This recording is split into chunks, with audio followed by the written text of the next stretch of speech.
सर्पदंश झाल्यावर सर्वात प्रथम करायचं ते म्हणजे अजिबात घाबरायचं नाही। काही वेळी काय होते, सापाच्या चावल्याऐवजी सापाच्याच भीतीने काही लोक मरून जातात। म्हणून मुळीच घाबरायचं नाही। आपल्याला जिथे साप चावला आहे त्याच्या थोड्या वर आपण फिट्ट कापड बांधायचा आणि हालचाल अजिबात करायची नाही, कारण जो दूषित रक्तस्राव आपल्या हृदयापर्यंत जातो आणि तो आपल्या अंगात आपल्या शरीरात पसरतो। म्हणून अजिबात हालचाल करायची नाही। आपल्या जवळपास एखादा सर्पमित्र किंवा सर्प जाणकार असेल तर त्याच्याकडून हा साप विषारी आहे की नाही आहे याची खात्री करून घ्यायची आणि सापाला मारायचं नाही, बरं का? कारण की आपल्या सगळ्यांना माहिती आहे साप हा शेतकऱ्याचा मित्र आहे। त्याला पकडून जंगलात दूर जवळपास सोडून द्यायचं।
झटका आला।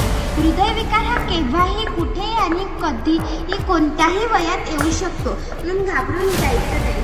आता तुम्हाला प्रश्न पडला असेल की हृदयविकार येतो तरी कशाने, तर आपल्या शरीरातील स्नायूंचा, रक्ताचा व ऑक्सिजन तसेच पोषक द्रव्याची कमतरता झाल्यावर आपलं हृदय हे कार्य करत नाही आणि त्याच्यामुळे आपल्याला त्या हृदयावर ताण आल्यामुळे आपल्याला हृदयविकाराचा झटका येऊ शकतो। तर हृदयविकाराचा झटका येऊ नये म्हणून करायचे तरी काय, तर सर्वात पहिले तर अजिबात धूम्रपान करू नये, दारू पिऊ नये किंवा ज्या व्यक्तीला डायबिटीज आहे त्यांनी गोड खाणे टाळायचे, त्यामुळे सुद्धा आपल्याला हार्ट अटॅक येऊ शकतो।